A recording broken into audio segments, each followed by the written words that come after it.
saja. Tapi karena memang betul-betul tak kuasa melawan itu semua, kembali kepada Allah. Itulah yang dikatakan mungkin di dalam Roma berapa itu? Roma 5 nomor 20. Di mana dosa bertambah banyak, di situ karunia Tuhan berlimpah-limpah. Itu di dalam Bible.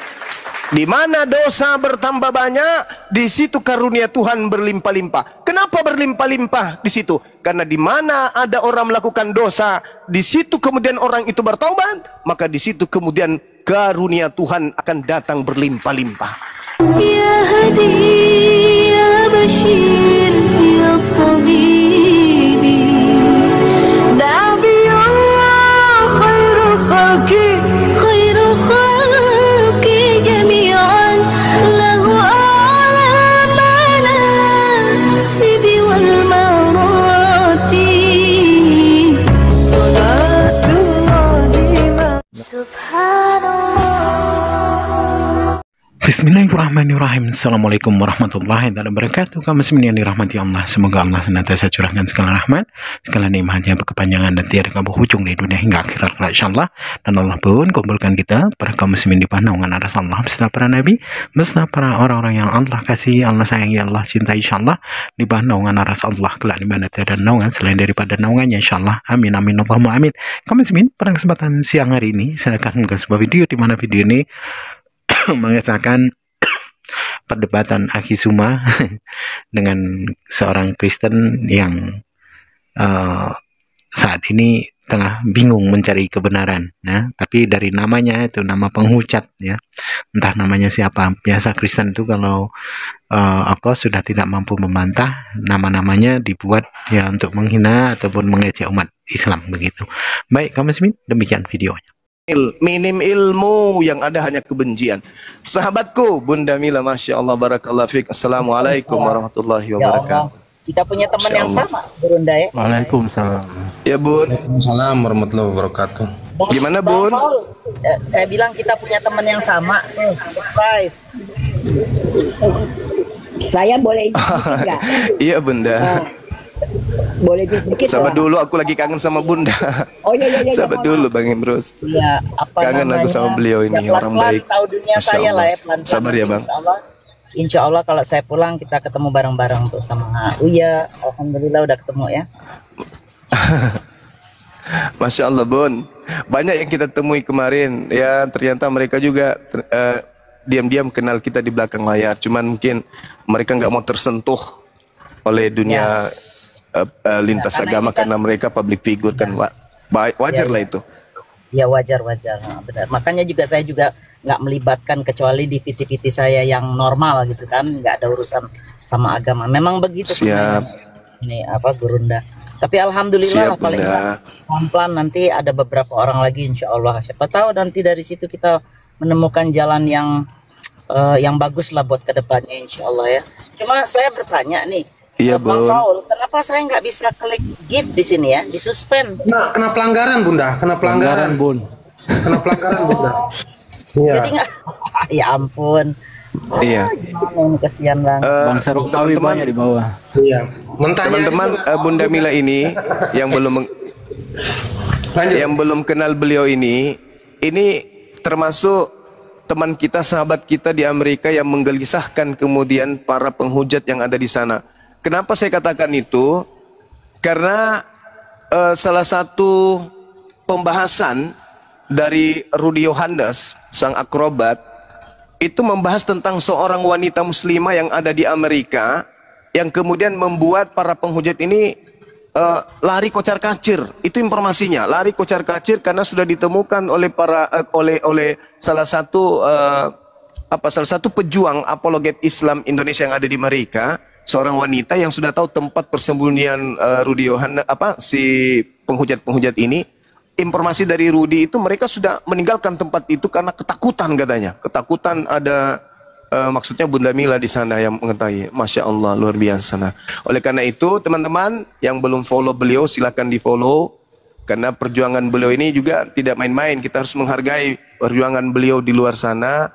Kebetulan titik kumpul daripada para penghujat yang lari dari Indonesia itu diketahui oleh beliau. Masya Allah. Masya Allah. Silakan teman-teman di polo-polo. Nggak rugi kita polo orang-orang yang berjasa dalam perjuangan ini. Ya, dibantu. Silakan teman-teman. Bang Imrus, silakan Bang Imrus. Tadi saya sejak dalam kandungan. Enggak, begini loh. Kan kalau dikatakan ada kalimatnya di Bible, Tuhan menyembunyikan dari orang cerdik pandai dan menyatakan kepada orang kecil. Suruh dia tafsirin itu aja dulu, ya. Itu tafsirin itu aja dulu. Kenapa bisa begitu ada di Bible? Itu. Dan kalau itu aja lah. Oke, lanjut Bang Juma. Takutnya keliru. Ngomong apa bocah ini? Luar biasa. Bang Mamat, belum masuk di kupingku loh. Bang Mamat, kapan mau ganti Tuhan, Bang Mamat? Silakan Bang Mamat. Lanjut Bang Mamat. Ya. Baik Pak Suma, kita langsung ke diskusi yang selanjutnya. Tapi ini ada waktu tidak Pak Suma nih kita berbicara yang lebih dalam itu. Izin Bang. Tolong ditanggapi tema yang sudah disediakan oleh hostnya. Silakan Bang Mohamed. Jadi begini Pak Zuma, mungkin saya ingin bertanya tentang jiwa-jiwa manusia Pak Zuma. Kalau menurut Pak Zuma ya, misalnya jiwa Pak Zuma sebelum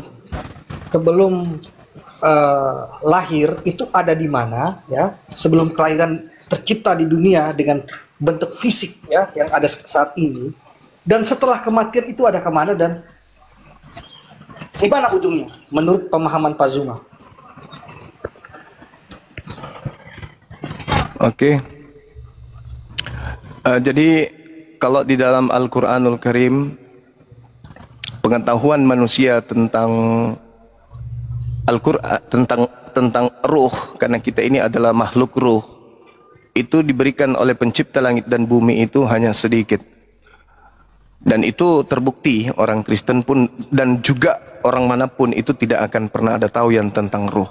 Nah, Islam diajarkan ternyata apa yang dikatakan oleh Yesus di dalam pernyataannya, aku ada sebelum Abraham ada, ternyata itu di dalam Al-Quran dikatakan begini. Bismillahirrahmanirrahim. Wa is ahaza rabbuka min bani Adam min zuhurihim zurriyatahum wa ashhadahum ala anfusihim alastu bi rabbikum qalu bala syahidna an taqulu yaumal qiyamah inna kunna an hadza ghafilin. Ingatlah ketika Tuhanmu mengeluarkan dari sulbi tulang belakang anak cucu Adam, keturunan mereka, dan Allah mengambil kesaksian terhadap roh mereka seraya berfirman, bukankah aku ini adalah Tuhanmu? Alastu birabbikum.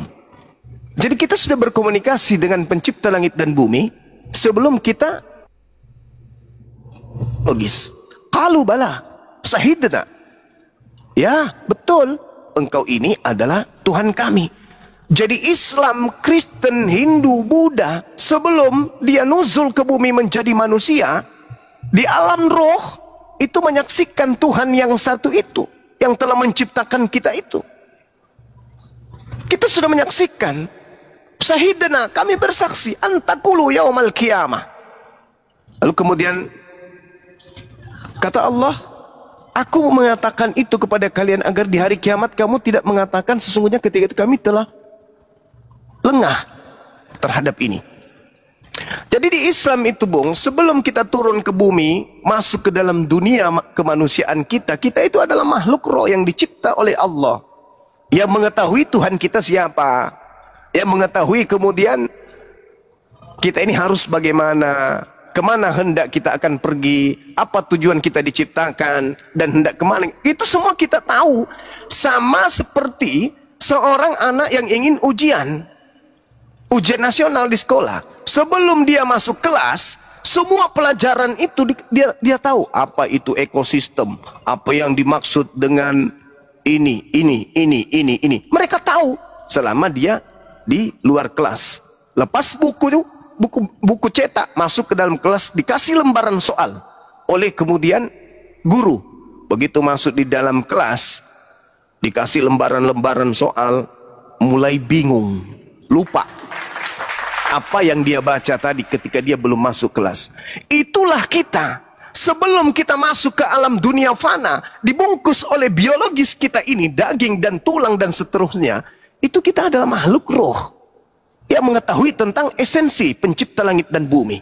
Begitu dibungkus dengan jasad, begitu dibungkus dengan kelas, lupa. Begitu kita keluar dari kelas, baru pukul kepala. Waduh, iya ya, jawabannya ini. Iya ya, jawabannya ini. Kenapa tadi saya lupa? Begitulah orang yang keluar dari bumi. Innalillahi wa inna ilaihi raji'un. Seketika dia kembali menjadi makhluk roh, baru dia tersadarkan, ya Allah, kenapa ketika saya hidup di dunia saya lupa? Kalau sebelum saya turun ke bumi, saya sudah berjanji untuk menyembah hanya kepada Allah. Tapi setelah saya hidup di bumi, justru saya menyembah kepada sesama makhluk. Lalu apa lagi penyesalan yang terjadi? Ya, tinggal menunggu waktu dihisab, waktu dikumpulkan di padang mahsyar. Di situ manusia akan dibangkitkan untuk kemudian diperlihatkan apa yang pernah kita lakukan di bumi. Semua, dari kita lahir, dan tidur segala macam, semua diperlihatkan di hadapan pencipta langit dan bumi. Ini loh yang kau lakukan selama hidup. Adil nggak ketika aku memasukkanmu neraka? Adil. Masuk ke surga, adil nggak? Adil, karena sesuai dengan perbuatanmu. Aku tidak sedikit pun menzalimi kalian. Ini yang kalian lakukan. Dan sudah dituntun, dikasih akal, dikasih hati, dikasih pemikiran, dikasih ilmu. Kamu gak manfaatkan. Kenapa? Kamu terjerat oleh tipu daya dunia.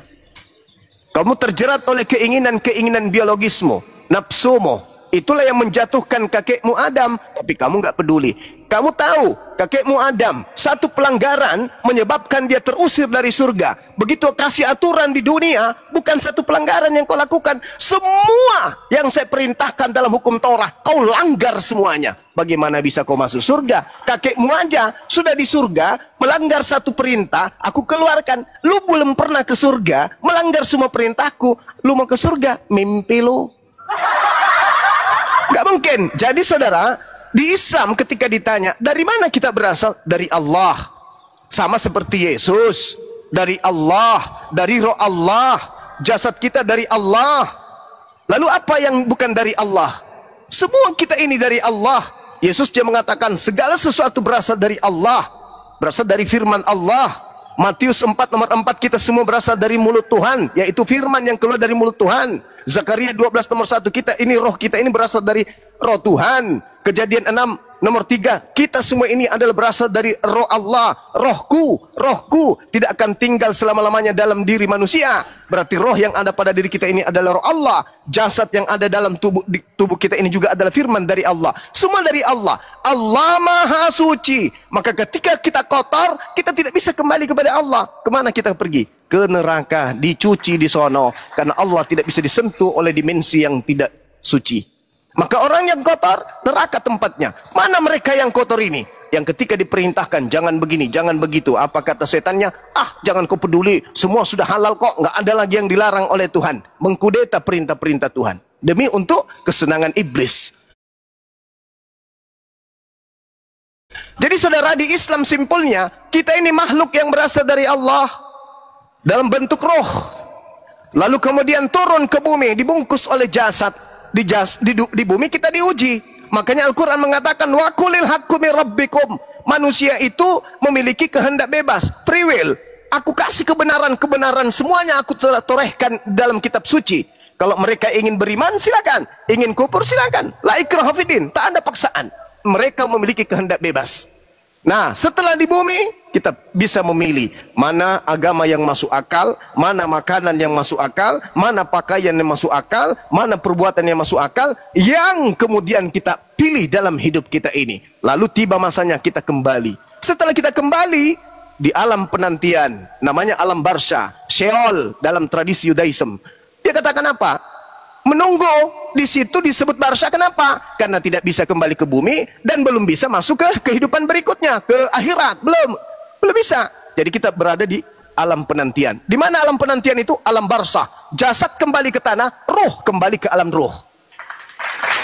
Lalu setelah kiamat dunia, apa yang terjadi? Roh yang tadi terpisah ke jasad, semuanya dikembalikan kembali kepada jasad. Menyatu kembali dengan jasadnya. Lalu kemudian jasad yang tadi, yang melakukan dosa-dosa, jasad yang tadi, yang melakukan perbuatan baik, bangkit semuanya. Bangkit jasad yang berdosa, jasad yang tidak berdosa, seluruhnya bangkit. Untuk apa? Untuk menerima upah dari perbuatannya.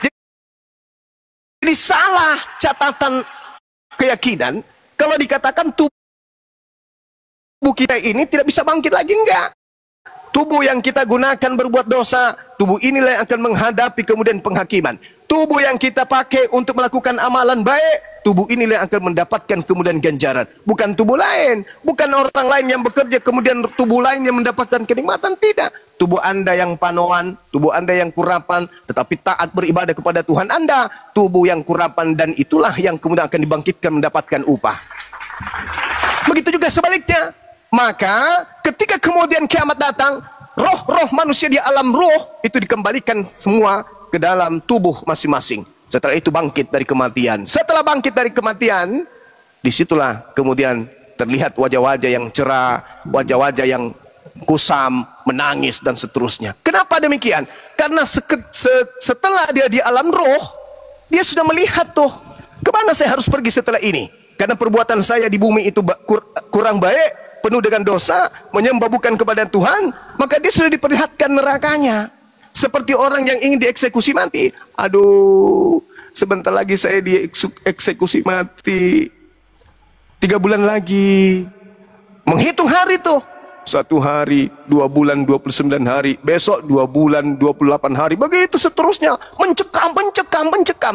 Jadi hidupnya di alam ruh itu mencekam. Kenapa? Dia sudah diperlihatkan ini loh, tempatmu nanti nih. Ketika kamu, semua dunia sudah kiamat, kamu dibangkitkan kembali, disatukan rohmu, nih tempat kembalimu. Tapi orang yang beriman, orang yang bertakwa kepada Allah, ketika dia kembali ke alam roh, dia sudah diperlihatkan surga tempatnya, Firdaus. Maka mereka bahagia, tidak terasa tiba-tiba kemudian kiamat. Seperti tidurnya orang pengantin, 500 tahunkah nanti kiamat, 1 miliar tahunkah nanti kiamat. Karena yang dilihat adalah surga, kenikmatan, kemudian kebahagiaan semata yang ada dalam pandangan beliau, orang-orang yang beriman ini. Maka dia pengen segera ke sana. Ya Rab, kapan kiamat? Aku sudah tak sabar kemudian masuk ke dalam tempatku yang sudah menjadi warisanku. Pengen segera. Itu kalau orang dalam hidupnya sekarang ini memilih agama yang betul. Tapi orang memilih agama yang tidak betul, apa katanya? Tuhan, bolehkah aku kembali ke dunia meski hanya sedetik saja? Lu mau ngapain? Aku ingin sujud menyembahmu. Telat, kuceluk. Udah dibilang jangan nyembah manusia. Nyembah manusia. Pengen Tuhan kembalikan. Nggak bisa. Kalau begitu kembalikan aja aku menjadi batu. Tidak bisa. Dulu kalau kau hidup, waktu kau hidup, kau sudah dikasih otak. Udah bertemu dengan para apologet. Kemana kau pergi? Kau sombong, kau ponga, kau merasa lebih pintar, kau merasa lebih cerdas. Karena kau merasa agamamu lebih keren. Maka semua kebenaran kau tolak. Yang ajarkan kamu adalah seagamamu, meskipun salah kau imani. Orang lain mengajarkan kamu karena kebenaran, tapi karena beda agama kau tolak. Kau sombong di hadapanku. Nah ini, kau terima siksaannya. Jadi begitu Bung. Manusia nanti ketika dia mati, dia berada di alam ruh. Jasadnya di bumi, menjadi tanah kembali. Seketika dunia ingin dirubah menjadi alam akhirat, ruh kembali pada jasad, bangkit untuk disidang di hadapan Allah, untuk ditentukan orang ini ke neraka atau orang ini ke surga. Selesai. Demikian. Luar biasa. Iya, Bang Mamat. Iya, benar Bang Mamat. Jadi semuanya sudah kejawab ya pertanyaan Bang Mamat itu. Yang jadi pertanyaan Bang Mamat, apakah ada keraguan-raguan terhadap Islam ini Bang Mamat? Silakan Bang Mamat. Jadi dari pandangan Pak Suma ini sama seperti konsep dari kekristenan ya. Hanya pertanyaan saya begini Pak Suma. Di Kristen itu kan ada tempatnya. Sementara kalau di Islam sendiri Pak Suma, di mana posisi mereka saat ini gitu? Mereka roh-roh ini. Nah, karena Pak Suma mengatakan bahwa surga dan neraka itu nanti akan ditentukan pada hari penghakiman. Nah, ini yang Pak Suma perlu jelaskan, di mana posisi mereka saat ini?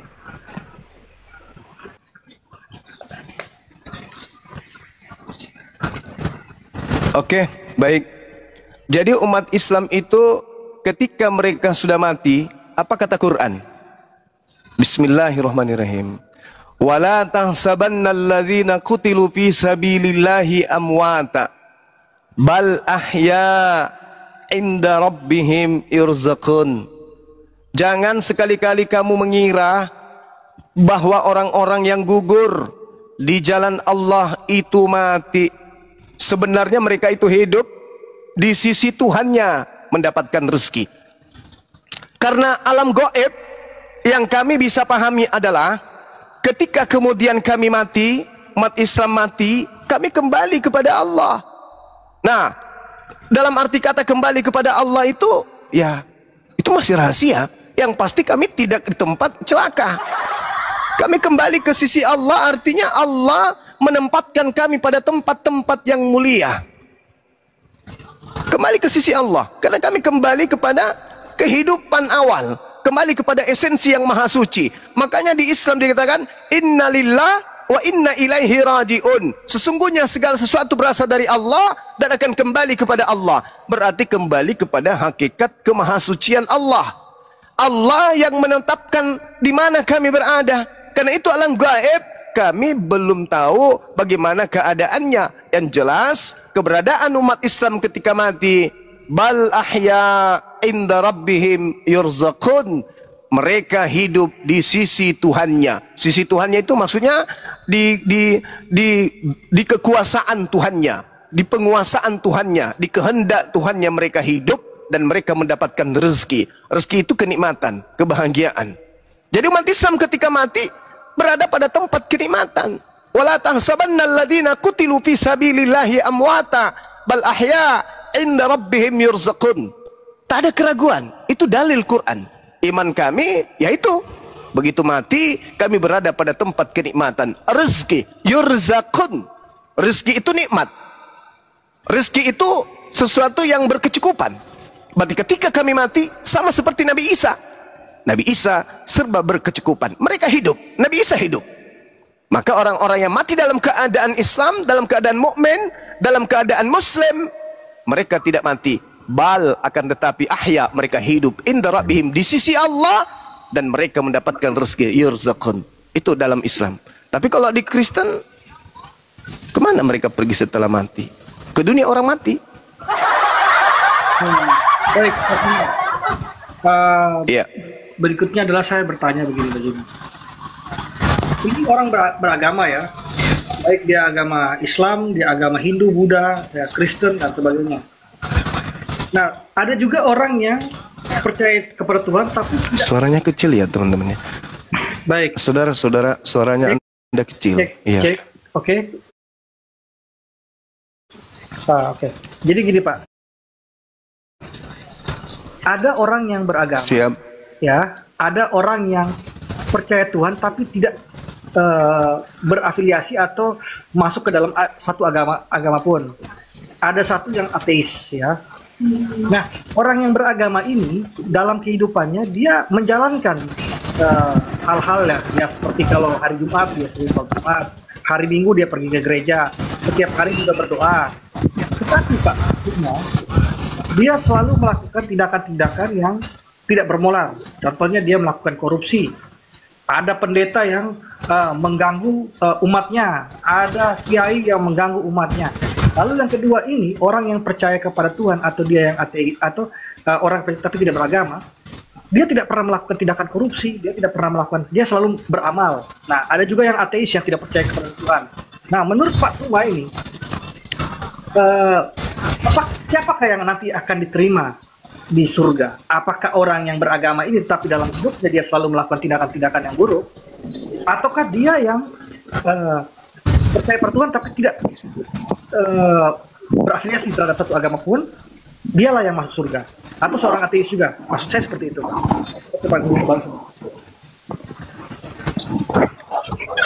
Iya. Jadi dalam kaidah Islam, Al-Quran menjelaskan segala sesuatu dosa itu diampuni oleh Allah kecuali dosa syirik. Apa dosa syirik itu? Dosa syirik itu mengakui adanya Tuhan pencipta langit dan bumi. Mengaku ada pencipta langit dan bumi.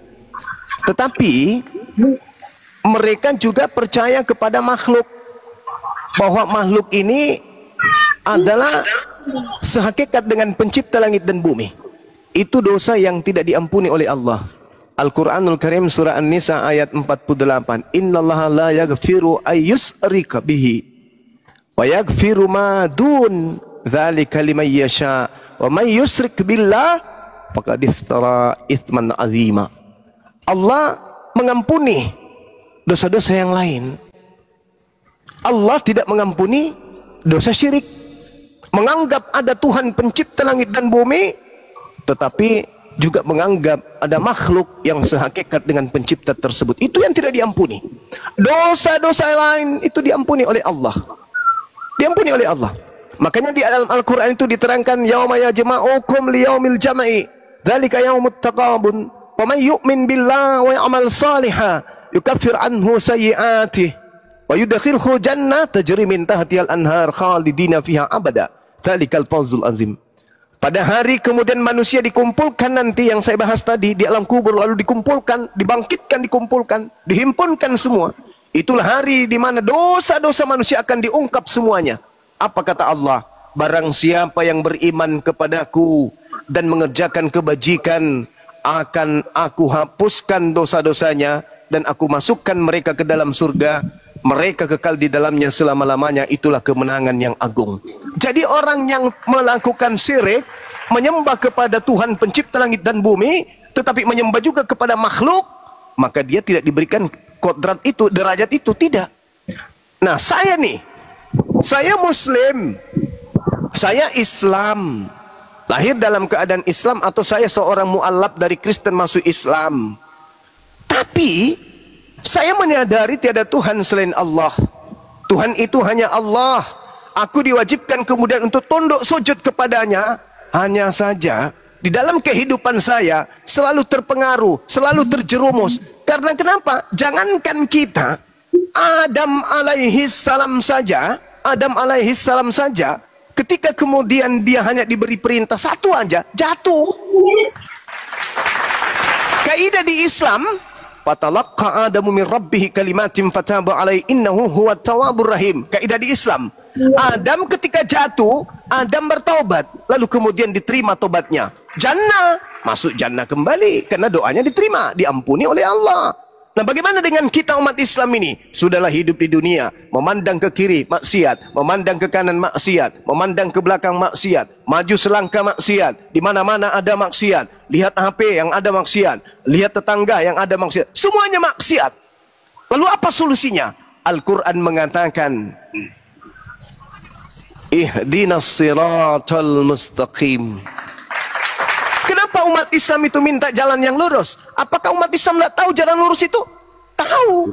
Tidak tahu. Nggak ada di Bible-mu. Sabar saudara, sabar ya. Saya ditanyai.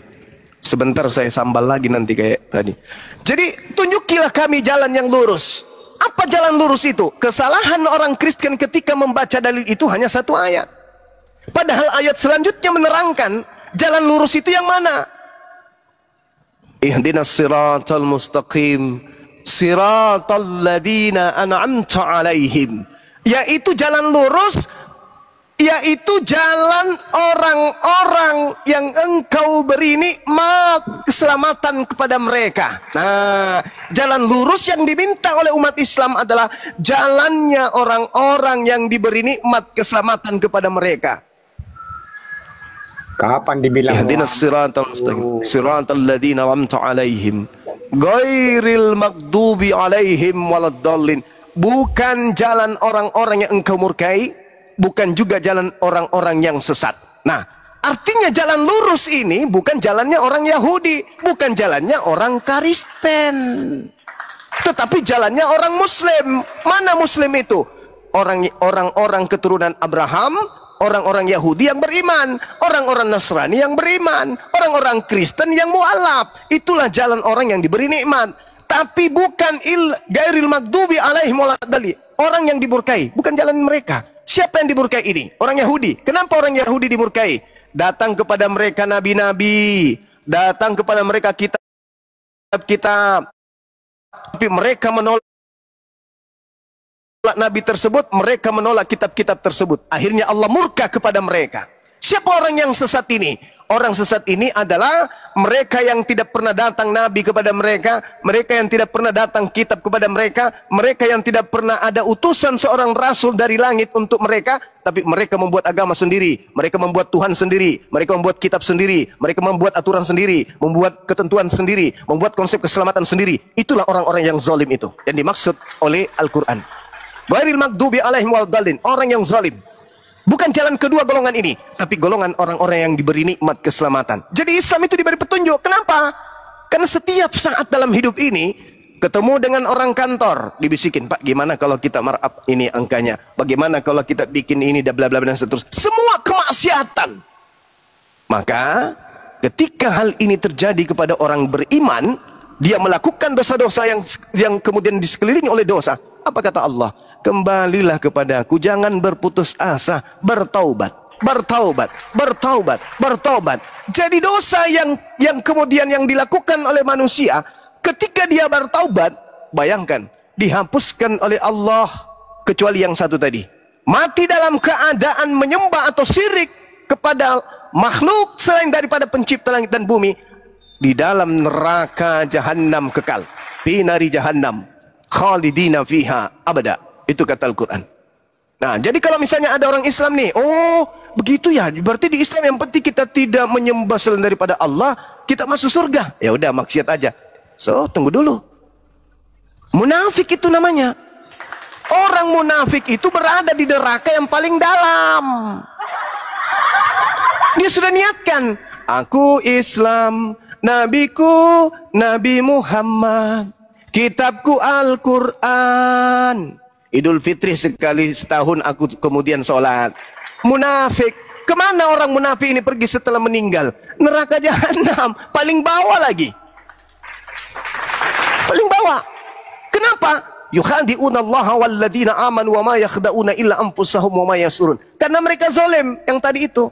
Ghairil maghdubi alaihim waladdallin. Zalim ini dia kena. Zalim sudah tahu kalau berpura-pura di hadapan Allah itu munafik, mati dalam kemunafikan, maka dia neraka jahanam. Jadi solusinya gimana? Ketika berbuat dosa, kembali kepada Allah, istighfar, menyesal, kemudian kalau perlu meneteskan air mata, bersumpah, ya Rabb, aku tidak akan melakukan lagi. Besok hari, karena kelemahannya, karena kuatnya godaan, jatuh lagi, menyesal lagi, bertobat lagi. Bukan karena sengaja, tapi karena memang betul-betul tak kuasa melawan itu semua. Kembali kepada Allah. Itulah yang dikatakan mungkin di dalam Roma berapa itu? Roma 5 nomor 20. Di mana dosa bertambah banyak, di situ karunia Tuhan berlimpah-limpah. Itu di dalam Bible. Di mana dosa bertambah banyak, di situ karunia Tuhan berlimpah-limpah. Kenapa berlimpah-limpah di situ? Karena di mana ada orang melakukan dosa, di situ kemudian orang itu bertaubat, maka di situ kemudian karunia Tuhan akan datang berlimpah-limpah. Jangan kau berputus asa, kata Allah. Sebesar apapun dosamu, jika kau kembali kepada aku, bertaubat kepada aku, maka aku yang maha pengampun. Jauh lebih besar pengampunanku dari segala dosa yang engkau lakukan. Yang penting lu jangan musyrik, yang penting lu jangan munafik. Itu solusi dalam Islam, Bung. Jadi kalau dikatakan saya berbuat baik, saya begini dan begono, iya, tapi kau tidak mengakui adanya Allah, berarti Anda kufur akal. Anda ingkar terhadap akal Anda.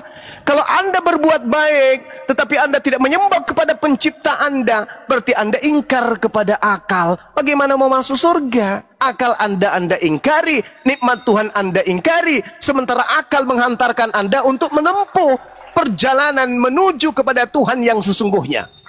Juga jangan Anda kemudian menyembah jalan. Akulah jalan, akulah kebenaran. Tidak ada yang sampai kepada Tuhan tanpa melalui aku. Jalannya disembah. Salah. Berarti Anda tidak menggunakan akal. Kufur. Anda jatuh kepada kekufuran, kekafiran, syirik, musyrik. Nah, untuk itu saudara, saya tidak punya agama, tapi saya baik. Itu sama seperti apa? Ada orang pintar, ada orang cerdas. Pintar cerdas, mimpi dapat ijazah dari UI. Kira-kira dapat ijazah nggak? Dia pintar memang, kalah mahasiswa yang ada di UI. Tapi karena dia tidak mendaftar sebagai mahasiswa di UI, sepintar apapun dia, secerdas apapun dia tetap tidak dapat ijazah. Percuma dia baik. Percuma dia kemudian berbuat amal, membantu orang, tapi dia tidak masuk di dalam kelompok yang tunduk kepada pencipta, mengakui penciptanya, ya tuyul. Gak ada. Kalau dapat ijazah misalnya, tapi dia tidak terdaftar, ijazah palsu. Gak ada itu.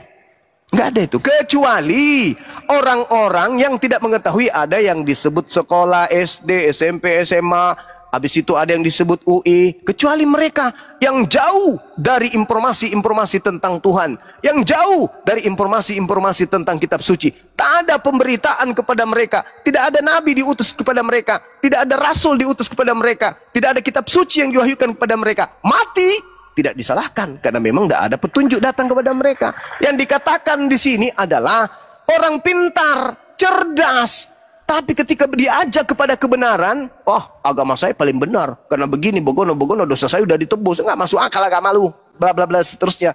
Ini adalah seibarat orang diajak untuk kemudian daftar di UI, tapi karena sombong, ngapain saya dapat ijazah, saya kan pintar dan seterusnya. Giliran ada pengumuman yang lulus mendapatkan predikat orang cerdas adalah bla bla bla bla, dia cari namanya.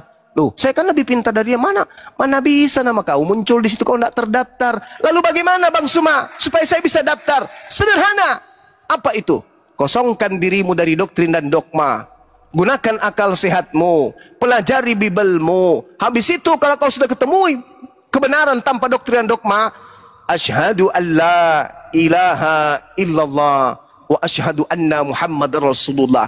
Sebodoh apapun kamu di Universitas Islam, di UI tadi, sebodoh apapun Anda di situ, Anda sudah mendapat predikat mahasiswa, tetap aja mendapatkan sertifikat, tetap aja mendapatkan ijazah, minimal mendapatkan piagam pesantren kilat. Itu artinya apa? Itulah yang diterangkan oleh Al-Quranul Karim yang saya bacakan tadi. Dikatakan dalam Al-Quran, innallaha la yughfiru an yushraka bihi wa yaghfiru ma dun dzalika liman yasha wa may yusyrik billah faqad iftara itsman azima.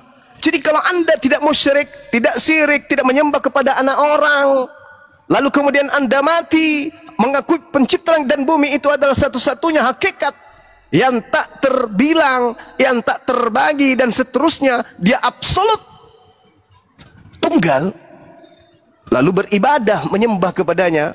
Dalam prosesi penyembahan Anda lemah, Anda bermaksiat karena kelemahan, Anda tahan tapi tetap jatuh, Anda berusaha tapi tetap jatuh. Itulah orang yang kemudian ketika dia jatuh kembali kepada Rabbnya, menangis di hadapan Tuhannya. Itu lebih bagus daripada ustadz atau pendeta yang setiap hari melakukan kebenaran-kebenaran menurut versi agama masing-masing, tapi ketika gelap malam mereka melakukan kemaksiat. Lebih bagus kemudian mantan preman daripada mantan ustadz. Lebih bagus mantan preman daripada mantan orang yang beriman. Nah ini maksudnya apa? Hari ini engkau kafir, begitu kau mendapatkan kebenaran, masuk ke dalam Islam, maka seluruh dosa-dosamu yang dulu-dulu dihapuskan oleh Allah Subhanahu wa taala. Jadi di Islam seperti itu bang kaidahnya. Ada orang baik, ada orang benar, membantu orang miskin, bla bla bla, tapi tidak mendaftar sebagai orang muslim yang berserah diri kepada pencipta langit dan bumi, sia-sia. Minimal piagam pesantren kilat, silakan daftar dulu. Asyhadu an la ilaha illallah. Kenapa bisa demikian? Apakah patokannya Islam? Enggak. Patokannya Yesus. Di mana itu? Bagi orang Kristen, di mana patokan itu? Apa kata Yesus di dalam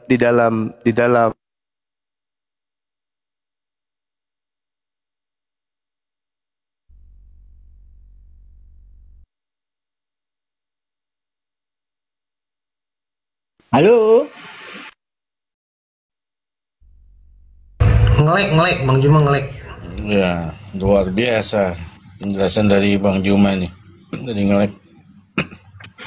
Kok Bang Juma kepental lagi? Iya. Aduh. Orten masih aja lu pakai cara-cara kayak gitu. Kena lagi. Iya. Itu apa? Penjelasan. Kena sistem apa? Enggak. Bisa nggak ini? Nggak bisa ngirim hadiah? Aku kembali lagi.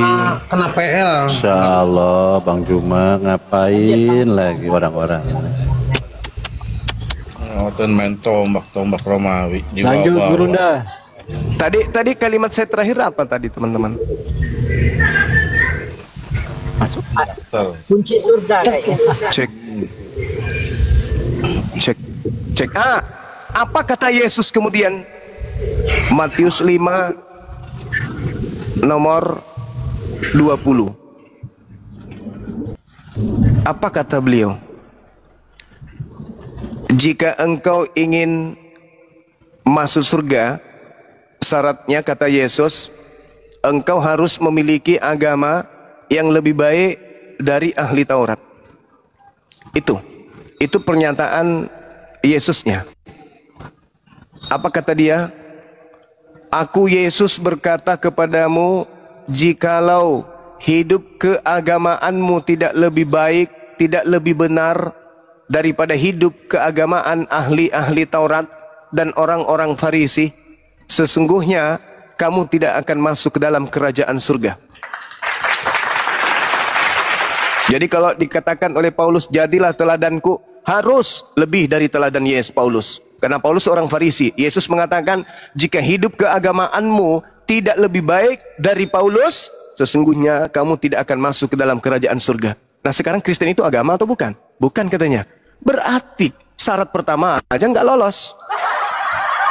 Yesus mengatakan syarat pertama harus punya agama. Syarat kedua, agama itu harus lebih baik dari orang Farisi dan ahli Taurat. Kristen bisa nggak masuk sebagai kandidat? Nggak bisa, karena Kristen bukan agama. Sementara syarat masuk surga harus punya agama. Kata siapa ya? Kata Yesus, Matius 5 nomor 20. Islam agama nggak? Agama. Dinul Islam. Ad-din. Islam itu agama. Nah, apakah tatanan ibadah, konsep bertuhan lebih benar, lebih baik daripada ahli Taurat? Jelas. Berarti dua syarat untuk masuk surga menurut Yesus terpenuhi oleh Islam. Kristen sebagai agama saja tidak. Apakah Kristen itu agama? Bukan dong. Kenapa muncul narasi itu? Karena Yesus tidak pernah membuat agama Kristen. Ya, Kristen itu bukan agama loh bang. Kenapa bisa? Ya karena Kristen itu kan artinya pengikut Kristus. Itu bukan agama. Kau mengatakan itu bukan agama karena memang Yesus itu tidak mengenal Kristus, tidak mengenal Kristen. Tapi sayang, kata Yesus, untuk masuk surga harus punya agama. Dan agamanya harus lebih benar dari ahli Taurat. Nah, kamu mengatakan Kristen bukan agama, bagaimana mau masuk surga? Syarat masuk surga harus agama dulu. Dan agamanya harus lebih baik dari ahli Taurat. Gitu.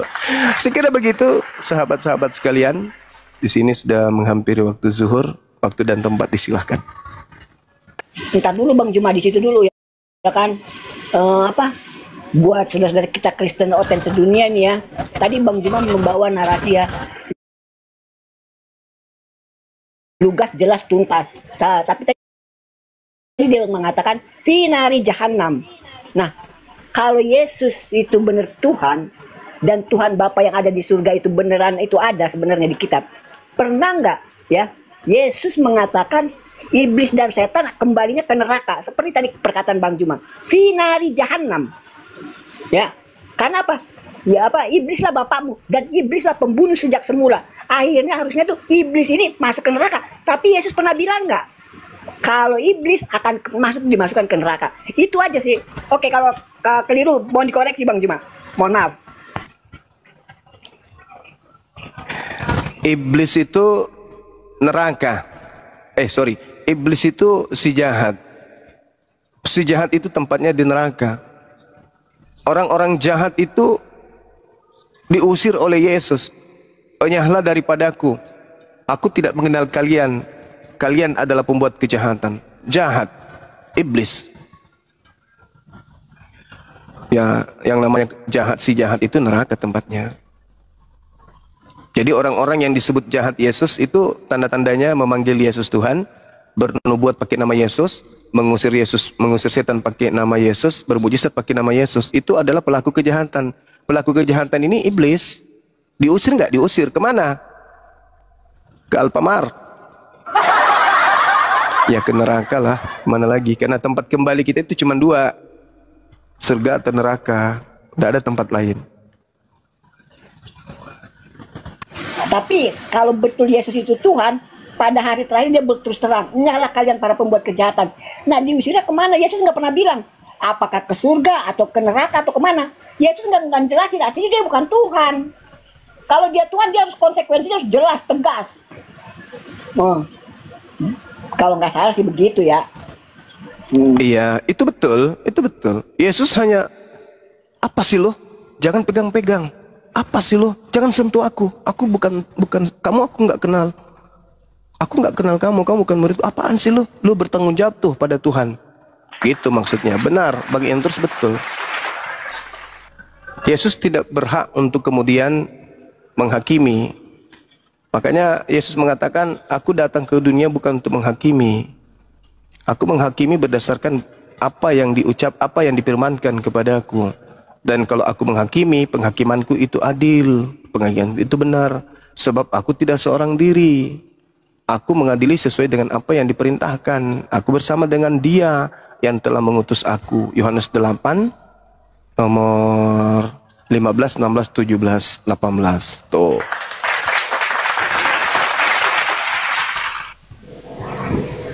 Begitu saudara. Silakan dilanjut, saya di sini mau azan sambil saya monitor. Saya tetap monitor teman-teman, silakan. Ya, terima kasih Bang Juma. Buat beli sayur besok kan gitu kan. Nah, Bom dia punya titit selalu ingin beroperasi. Tapi dia melarang titit Tuhan. Jadi tititnya aja yang boleh main, dia nggak boleh titit Tuhan main, kan kurang ajar sih. Kurang ajar, itu kurang ajar itu anak dajal itu. Iya. Ajar itu anak dajal itu. Iya. Masa Tuhan nggak boleh main ya? Silakan dia mau. Wah parah ini si Bom. Kurang ajar emang si Bom. Sekarang gue tanya Kian Santang. Ya. Apakah salah nggak salah kan? Nggak salah. Nggak salah kan? Gua juga seneng suka sama buktinya, Nina. Buktinya gini, sebentar. Buktinya ketika bokap lo ngeniban bokap lo langsung.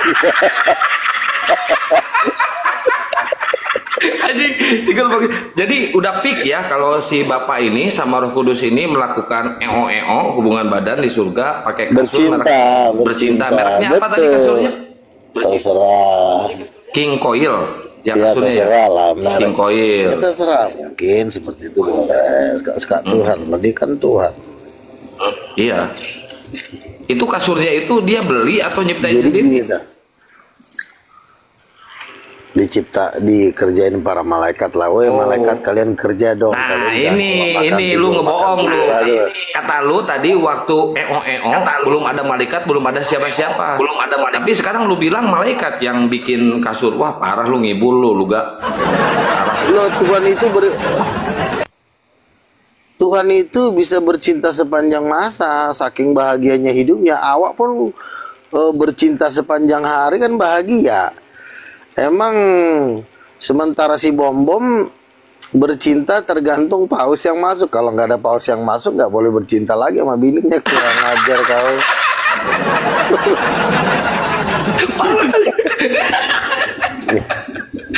Jadi tergantung paus ya, kalau si Bomong tergantung saweran ya. Iya, jadi gini, pas ada paus yang masuk, langsung di samping bininya Bom langsung buka BH udah. Wih, tambah paus lagi semua. Parah ya. Aduh, tapi kata si Bom lu ini gila lu sesat, kata si Bom lu. Ini gila lu sesat, kata si Bukan gila, dia yang gila. Awak udah terkenal di mana-mana. Awak udah debat terbuka di mana-mana, dia belum, masih di Papua, masih di hutan rimba. Nggak berani dia ke Jakarta. Iyalah. Awak kan udah melanglang buana, lo tahu sendiri kayak gimana. Iya, tahu gua tahu lu. Oh, debat di offline juga lu berani, kalau si Bombong gua berani. Lu sama Donditan aja berapa kali lu debat kan? Iya. Jadi tidak ada yang salah kalau Tuhan itu merit dan bercinta, nggak ada yang salah coba. Apa yang salah sih? Nggak ada. Yang gua bingungin, ini yang gua kan manusia ini harus ada saksi, harus ada wali, harus ada tuker cincin atau apa. Kok Tuhan nggak ada resepsi kayak gituan? Gimana sih? Suka-suka Tuhan. Iya dong, dia Tuhan, dia yang nyiptain semuanya, masa dia harus ngikutin aturan manusia? Manusia itu kan ciptaannya. Tuhan punya aturan sendiri buat dirinya. Aturan Tuhan buat manusia, bukan aturan buat manusia buat Tuhan. Tuhan punya aturan sendiri. Dia mau jalan-jalan kemana, dia mau naik Rolls Royce kemana, kan begitu. Kita ini sebenarnya udah dikerjain, dibilangnya Tuhan itu padahal sama dengan kita. Kan ini nggak masuk akal. Masa Tuhan direndahkan seperti itu? Tuhan harus nikah, Tuhan harus melakukan hubungan badan untuk menciptakan Yesus. Masa? Berarti hasil sperma. Pertanyaannya, sejak kapan orang menikah itu rendah? Justru bukan rendah. Orang nikah itu bukan rendah, bukan rendah. Tapi kok Tuhan harus menikah gitu loh? Karena manusia ini diciptakan Tuhan udah ketinggian, hampir sama dirinya. Jadi itu nggak ada yang rendah. Makanya kan manusia itu kan segambar, artinya tidak seperti singa, tidak seperti binatang. Manusia itu udah makhluk tertinggi, makanya disamakan dengan anaknya. Jadi sama aktivitasnya Tuhan dan aktivitasnya manusia itu sama. Berarti kalau makanya kayak dibilang gitu, segambar. Berarti kalau kayak gitu Roh Kudus punya apem dong? Iya, namanya perempuan indah karena ada apemnya. Coba kalau rata, misalnya cuma terdiri dari pohon rata gitu, kan nggak indah. Lo gimana sih? Oh, berarti punya apemnya juga ya?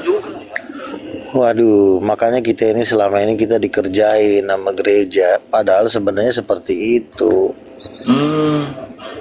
Tuh teman-teman Kristen, jadi Roh Kudus itu perempuan punya apem, tapi nggak tahu nih apemnya mirip apem manusia apa enggak nih? Kalau apem manusia sama persis. Aduh, gimana sih? Pantesan Bapak menikmati hubungan badan ya, keluarlah Yesus ya. Betul. Iya. Terus maksud lo begini. Oh, diludahin. Nggak mungkin dong. Pasti kan bercinta. Kan bercinta itu kan dahsyat.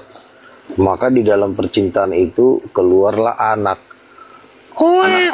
Gitu. Nah, itu anaknya yang lu sembah berarti ya, yang wewe itu. Betul, emang iya. Buktinya kan Yesus bisa. Iya. Sekarang gini, ya. Siapa nabi yang punya kekuatan, punya kuasa, dia berani ngomong Allah itu bapak kandungnya siapa? Ada nggak nabi di dunia ini yang berani ngomong Allah bapak itu bapak kandungnya? Nggak ada, cuma Paulus doang. Iya, nggak ada, cuma Yesus lah. Iya. Makanya Yesus itu paling tinggi. Dia anak kandung. Semua nabi-nabi kan cuma pembokat. Iya. Nah, udah selesai. Berarti kan Yesus nabi. Yesus itu anak kandung, kok jadi nabi sih? Anak kandung itu Kalau dia anak kandung berarti dia pewaris seluruh alam semesta, bintang-bintang yang punya Yesus. Orang dia anaknya kok. Gimana sih lo ini? Iya, iya. Lo punya anak lo sama nggak sama pembantu lo? Sama nggak? Beda. Beda. Kalau pembantu digaji, kalau anak mana digaji, dia minta tiap hari juga duit juga kita nggak bisa nolak. Udahlah kau habiskan aja, aku jual aja harta papi. Serah kaulah, bigi kau sono. Paling gituin. Berarti kalau kayak gitu, berarti kalau kayak gitu lu pembokat dong. Lu kan nabi. Ya memang gua hamba Tuhan, gua bukan anak tunggal Allah. Gua kan manusia, gimana sih lo? Lu anak sulung bukan? Anak sulung, enggak lah, Yesus anak sulung. Nah, ini yang lu salah. Gua bacain ayatnya nih. Lu buka di Yakobus 1 pasal 18. Atas kehendaknya sendiri ia telah menjadikan kita oleh firman kebenaran supaya kita pada tingkat yang tertentu menjadi anak sulung di antara semua ciptaannya. Berarti semua Kristen anak sulung dong. Bukan, yang anak sulung itu adalah Yesus, semua ciptaannya. Nah, ini buktinya kita. Di Yakobus. Itu merujuk kepada Yesus yang anak sulungnya. Baca yang benar dong. Ini kan ke semua Kristen ini, semua ciptaan. Enggak, bukan itu. Yang dimaksud anak sulung tuh Yesus dari semua ciptaan, berarti dari seluruh dunia. Oh, berarti salah ini ayatnya. Begini. Kalau kita ngomong Roh Kudus itu perempuan, Allah Bapa laki-laki, jatuhnya Kian Santang di sini cuma jadi pendengar kan, betul nggak? Ya, betul. Nggak bisa lo debatin kan? Lo mau debat mau apa? Nah, kalau gua udah bilang Roh Kudus perempuan, orang-orang boleh ngejek, tapi kalau ketemu langsung dia tetap jadi pendengar. Iya. Nggak bisa didebatin itu. Jadi wajar lah gua kalau gua tuh rasul, benar apa enggak? Betul kan? Bentar. Lu nabi apa rasul? Rasul itu udah pasti nabi. Kalau nabi belum tentu rasul. Lah kan dulu lu nabi, kok sekarang jadi rasul? Ujung-ujung rasul, lu kapan dilantiknya lu? Wah parah lu. Jadi gini, walaupun ada yang ngetawain gua, tetapi tetap aja gua jadi pembicara di panggung. Lu mau ngetawain gua sampai gila juga tetap aja gua di atas panggung, betul nggak? Betul nggak? Bener gak Kian Santang? Misalnya gue nanti gue debat kan gue di panggung, terus ada yang ngatain gue gila, yang ngatain gue gila kan tetap di bawah, nggak akan pernah naik ke atas. Kayak Edis, Bom kan tetap di bawah itu, nggak pernah bisa menaik panggung. Ya masih karena mereka sama lu. Hah? Begitu. Karena begini, inilah yang namanya hikmat. Berbahagialah orang yang mendapatkan hikmat. Roh Kudus istrinya Bapak itu hikmat paling tinggi di alam semesta. Karena orang tidak nyampe otaknya ke situ, akhirnya dia gila di bawah. Betul nggak? Stres lah dia di bawah dengerin itu. Kecuali gua bukan orang terkenal, boleh lo ngomong ketawa-ketawa. Nah gua udah keburu di atas, mau diapain lagi? Tapi kan lu nggak punya jemaat. Lo nggak punya jemaat, tiap hari orang dengerin gua khotbah, gimana sih? Kalian pun jadi sebenarnya jemaat saya, cuma malu-malu kucing aja. Kan buktinya didengerin aja. Malu kucing, nggak ada lo jemaat lu lo. Kemarin aja lo ngasih persembahan sama gua kue sampai 4 biji, lo paksa-paksa kantong gua. Iya, enak ya kue. Bener kan? Iya, bener. Lo mau ngatain, susah. Roh Kudus perempuan itu nggak bisa dilawan. Yang ada lo nanti tapi aneh lo, tambah miskin. Kok gua harus baik sama lu ya? Kenapa ya kemarin? Ya itulah, karena kan Tuhan itu Tuhan. Nah, demikian tadi kampus ini yang dimana ada pendeta Luka, Nabi Luka kok pendeta, Nabi Luka juga yang pada akhirnya tampil di belakangan ya, namun rungkat, lucu itu sebenarnya tapi rungkat. Itulah Kristen-Kristen itu memang lucu-lucu. Sekarang bukan hanya apa namanya bertarung antar denom ataupun antar sekte, sesama Kristen Oneness saja sekarang ini sudah baku hantam mereka ya. Jadi siapa Tuhan mereka itu mereka sudah bingung. Masalah nama aja mereka bingung, nama Tuhan mereka aja mereka bingung. Padahal tertulis nampak tapi mereka bingung ya kan, apalagi yang gaib. Tapi mereka kepedean itu ya, merasa pintar, merasa pandai. Benar Akhi cuma sampaikan, mereka ini merasa pintar, merasa benar, sehingga dengan kesombongannya ya, dengan itu pula mereka jadi sombong, mereka menolak kebenaran, yang pada akhirnya ujung-ujungnya ya, endingnya itu masuk neraka jahanam. Baik kaum muslimin, mungkin aja itu saja yang dapat saya sampaikan, dan saya Ribuduseni. Wassalamualaikum warahmatullahi wabarakatuh.